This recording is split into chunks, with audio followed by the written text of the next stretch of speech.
여러분 안녕하세요. 네, 오늘은 이준석에 대해서 마지막은 아닙니다만 깔끔하게 한번 마무리를 해야 될 것 같습니다.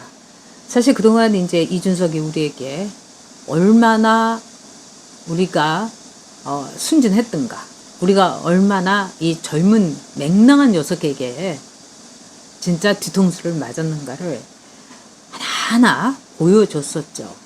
원인용하고도 그렇고 끝내줬습니다. 그런데 이 이준석이 정말 엉뚱한 곳에 나타났어요. 자, 대여투쟁 절대로 안 한다 나는.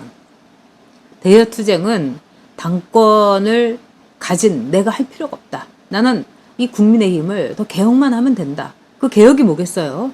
내 입맛대로 바미당 출신들이 당권, 권력을 잡는 권력 투쟁만 하겠다는 거죠. 그러니까 이준석의 개혁이라는 거는 권력을 더 공고히 하려는 바른미래당 출신들이 권력을 휘두르는 권력 투쟁에 불과했던 겁니다. 당의 개혁이 아니었고요. 그런데 코너에 몰렸죠. 이준석이. 그런 이준석이 나타난 장소가 있었습니다. 한번 여러분 보시겠습니까? 네, 이게 바로요. 언론을 중재한다. 언론중재법이란 이름 아래서 한마디로 언론의 재갈을 물리는, 언론 자유를 탄압하는 기가 막힌 악법 중에 악법, 바로 이 언론중재법에 대해서 농성을 하는 자리였습니다. 자, 국회 문화체육부 관광부 그 복도에 이렇게 쫙 사람들이, 국회의원들이 늘어서 있었습니다. 언론 말살, 언론 장악, 민주당은 중단하라. 자, 여기에 이준석이 나타났어요. 전에 같으면 코빼기도 안 보였을 텐데 왜 나타났을까요?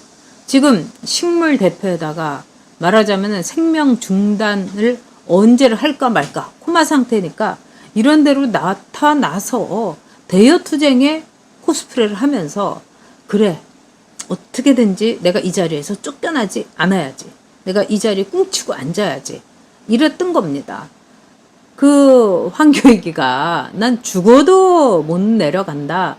왜냐하면은 난 취준생이었는데 어떻게 해서 내가 경기관광공사 자리를 꿰차게 됐는데 내가 쫓겨나냐, 이러면서 발악을 하던 거하고 똑같은 거죠. 자, 이준석도 내가 어떻게 잡은 당권인데 그걸 내놓겠냐, 이러면서 일종의 대여투쟁이라는데 처음으로 얼굴을 보인 겁니다. 그동안 드루킹 정체가 김경수 유죄로 나타났고 드루킹 공범이었는데도 입도 뻥끗 안 했죠. 거기다가 특검을 해야 되는데 뭘 특검 위에 특검을 하느냐 하면서 문재인 손을 들어주기까지 했던 이준석이 왜 나타났겠습니까? 참, 이 나타나서 대여투쟁을 하겠다고 나서는 걸 보니까 야, 진짜 정말 맹랑하고 진짜 앙큼하고, 그다음에 사람 뒤통수를, 이거는 한 번 때리는 거에 지나서 이제 조금 눈치 보면서 눈치코치 보다가 이제 뒤통수를 완전히 때려서 우리 보수 유권자, 우리 국민의힘의 순수한 지지자들을 완전히 그렇게 상태로 보내려고 했던 게 이준석이 아닌가 싶습니다. 이준석이 이 자리에서 그랬어요. 뭐 상임위 협상을 하고 정상화를 한다고 하는데 그 합의문의 잉크가 마르기 전에 합의 정신을 깨는 거다, 이러면서 이 민주당을 비난을 했다고 합니다.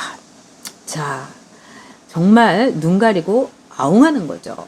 여러분 아시다시피 이 언론징벌법, 이거는 언론에서 어떤 주제에 대해서 보도를 할 때 그게 조작이 되거나 가짜가 되거나 혹은 부풀렸거나 이렇게 되면은 5배의 배상을 물어주는 겁니다.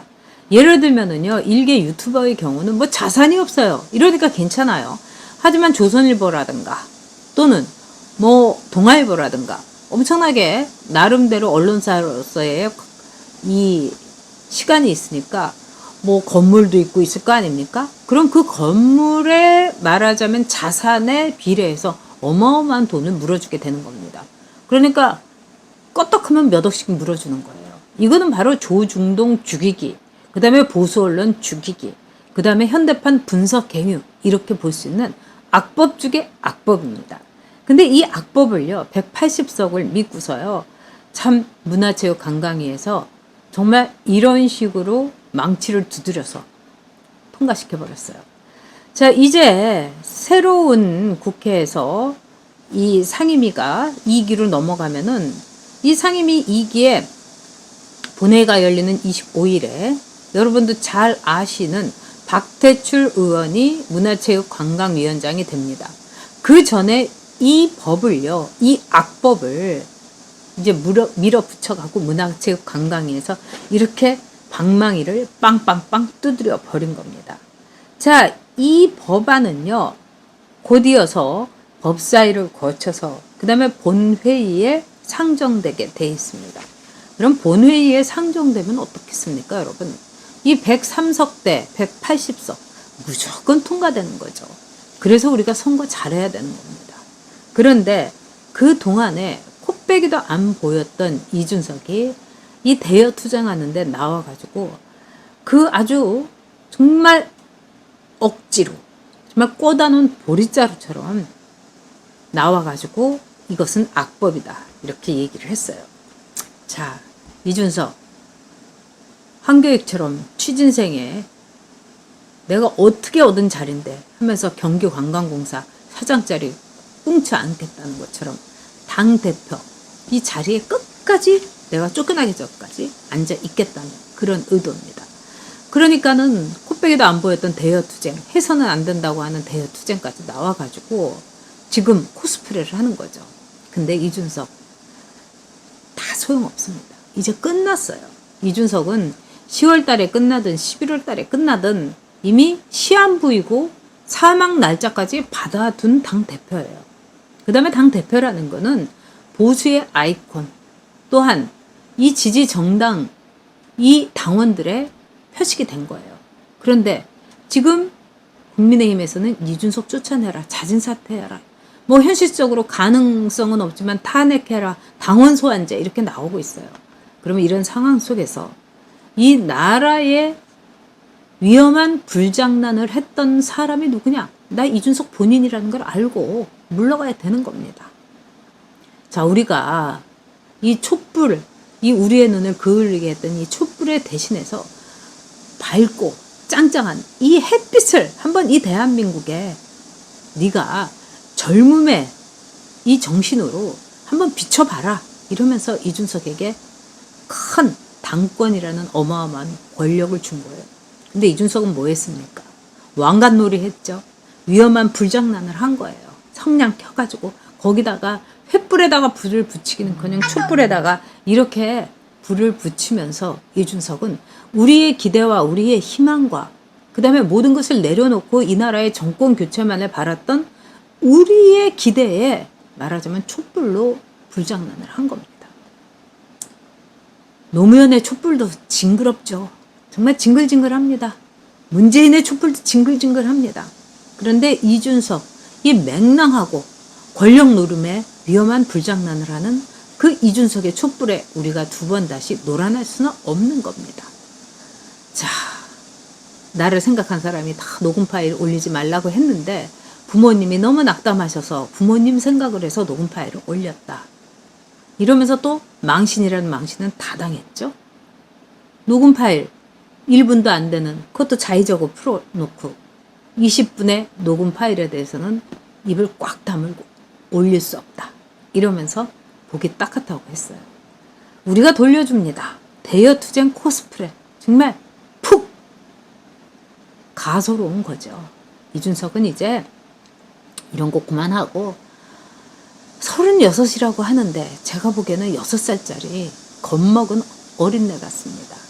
그래서 수단과 방법을 가리지 않고 본인 입으로 절대로 안 하겠다고 한 대여투쟁까지 코스프레를 하고 있어요. 이제 그만하고 나이에 걸맞게 집에 가서 엄마한테 위로나 달라고. 이 세상에서 끝까지 그래도 우쭈쭈 해줄 수 있는 사람은 엄마와 아빠밖에 더 없지 않습니까? 그러니까 마지막 이준석 떠날 때 그냥 집으로 가겠다. 잘못했습니다. 인간 돼서 돌아오겠습니다. 이 한마디를 하고 이제 대여투쟁의 코스프레고 뭐고 사람 그만 놀리고 그만 속여먹고 그만 알겨먹고 이제 집에 가서 엄마 아빠의 그냥 아들로서 조용히 자숙하면서 택시 운전을 하든지, 아니면은 컴퓨터 학원을 하든지, 아니면 유튜브에서 코인팔이를 하든지 알아서 했으면 좋겠어요. 하지만 절대로 대한민국 제1야당에 어울리지 않는 이 당대표 자리에 있어서는 안 되는 겁니다. 이 모든 거는 이준석이 사단을 낸 거예요. 스스로 행동에 마지막으로 책임지기 바랍니다. 집으로 가세요.